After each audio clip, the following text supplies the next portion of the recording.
avant tout, la pâtisserie, c'est du plaisir, Oui. de l'amour, du bonheur. On n'a pas besoin de pâtisserie pour survivre. Donc, on va passer devant une pâtisserie. Il y a d'abord l'envie, L'émotion. l'émotion. Mais cette envie, moi, j'ai envie de la partager avec tous. J'ai pas envie de la partager avec des gens qui ne pourraient pas manger de blanc d'œuf. Alors, non seulement ils sont malades, mais en plus, ils sont punis. OK. Pourquoi? Parce que, je peux pas manger de blanc d'œuf, bon, alors tu n'auras pas de dessert. Ah ben non, je veux dire, c'est là, nous, professionnels, C'est un devoir, là, c'est une où mission. où on doit réfléchir. On doit s'arrêter 5 minutes et dire, bon, oui, le végétarien, oui, le vegan, ça représente 5% peut-être du marché, mais à la limite, c'est pas pour faire de l'argent. C'est pas pour s'engouffrer dans une brèche commerciale de manière à suivre une tendance. C'est pour dire, nous, avec 40 ans de métier, avec ce qu'on sait faire, eh ben oui, pourquoi pas, on nous a appris à monter des blancs d'œufs, mais aujourd'hui on s'aperçoit, on aurait pu s'en apercevoir il y a 2000 ans que le jus de pois chiffre ça montait. Bon, aujourd'hui on travaille un petit peu là-dessus, mais c'est véritablement pour une solution alternative pour OK. que tout le monde puisse en profiter. Donc, continuez à propager votre bonheur, la pâtisserie, c'est ce que tu mentionnais. Et effectivement, avec tous les allergènes que les gens vivent, le sans gluten, toutes les œufs crus, OK? Donc, ça l'amène à réfléchir, à continuer à à propager le bonheur, comme j'aime bien comment tu l'approches. Et ça force à créer, ça force à sortir des sentiers et à faire de quoi d'aussi qualitatif qu'on retrouverait dans le classique de la pâtisserie. Oui, et puis moi je vais donner la parole à Didier, mais pour moi, quelqu'un d'intelligent, c'est quelqu'un qui sait s'entourer de gens plus intelligents que lui. C'est bon. Bocuse disait une chose, il disait il n'y a pas 50 sortes de cuisine, il y a la mauvaise et la bonne. Donc la bonne cuisine, on peut les faire avec des ingrédients alternatifs, avec des solutions alternatives. J'ai rencontré des gens avec qui j'ai travaillé il y a 20 ans qui importent aujourd'hui des produits véganes. On a créé une quiche lorraine végétarienne. C'est juste extraordinaire parce qu'on a faim, on passe devant une vitrine et là il y a une merveilleuse quiche lorraine bien grillée, bien dorée. Et là, non, tu n'y auras pas droit parce que je ne mange pas de charcuterie. Mais nous avons du jambon végétarien qui est fait avec des bouillons de légumes, qui est fait avec des épices. Et je vous garantis que c'est à s'y méprendre. Donc oui, allons vers des produits comme ça, parce que comme ça, on va donner encore plus d'amour et plus de plaisir à ceux qui en seraient privés. Mais c'est ça qui est important, c'est facteur 3 là. C'est le cas de dire, t'es un marchand de bonheur, tout quand même. C'est ça la pâtisserie.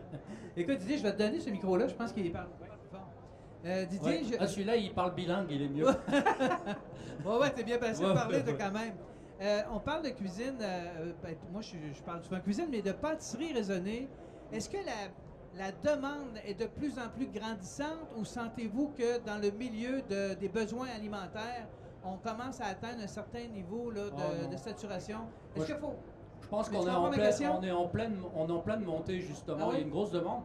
Moi, tu sais que maintenant, je me suis spécialisé dans l'hygiène et la salubrité alimentaire depuis longtemps. Et donc, je forme des gens pour le milieu en hygiène. Et j'ai toujours ce volet-là de faire prendre conscience aux gens du milieu qu'on a un phénomène social avec des gens qui ont des problèmes de santé, des choses comme ça. Et je vois, ça intéresse beaucoup les chefs.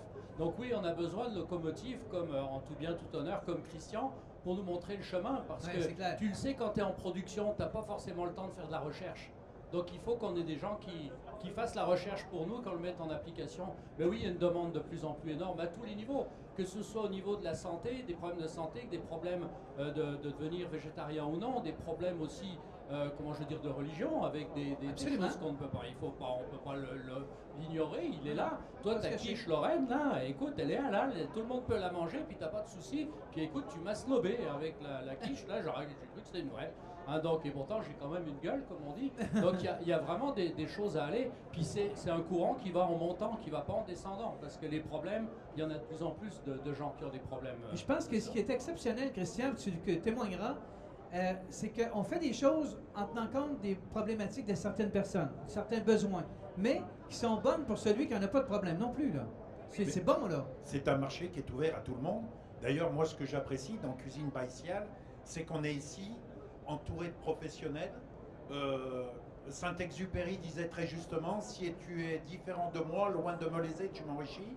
La cuisine baïtiale, c'est avant tout, moi, ce que je considère comme un laboratoire d'idées. Oui. On est là pour se rencontrer, on est là pour échanger, et on est là également pour préparer la pâtisserie de demain.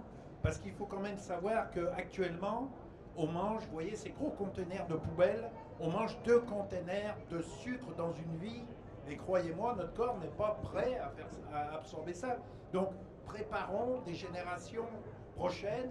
Si on arrive chacun à porter notre pierre à l'édifice, dans des manifestations comme ça, on va s'entourer des spécialistes de l'hygiène, des spécialistes du végétarien vegan.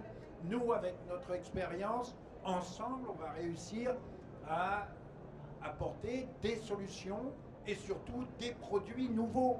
Et alors, bravo pour SIA l'innovation, bravo pour tout ça, parce que chacun met beaucoup d'énergie, beaucoup d'argent, et je pense que c'est ensemble qu'on va faire l'alimentation de demain.